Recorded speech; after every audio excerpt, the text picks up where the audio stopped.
kanino man ang lansangan, ang aking naging tirahan. Uhaw sa yakap ng aking mga magulang. Sa mura kong edad ako'y natutunang magbisyo. Halos lahat ng droga ay natutunan ko. Maangas maglakad at laging hanap ang gulo. Laging inaamputan ng umaga dyan lagi sa kanto. Dumating na nga sa punto nang ako ay mapaaway, nang ako ay masaksak, mawalan ako ng malay. Huli na ang lahat nang ako ay magkamalay.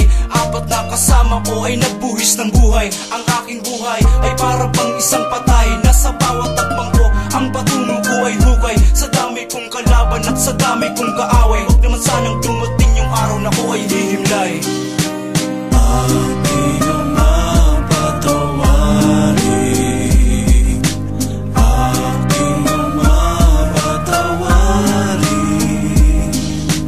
aking ama patawarin ako sa nagawang kasalanan.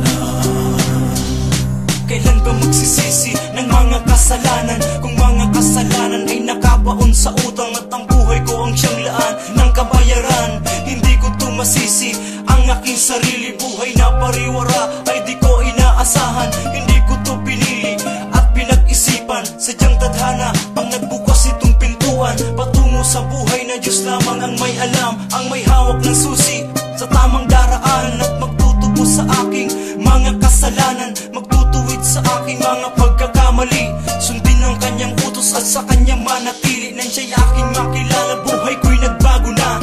Ang dating pusa pala kinatakutan ng iba. Kahit murahin, tuksuhin ay tatawanan lang kita. Aking ama patawarin,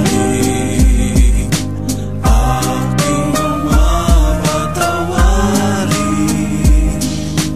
aking ama patawarin ako sa nagawang kasalanan.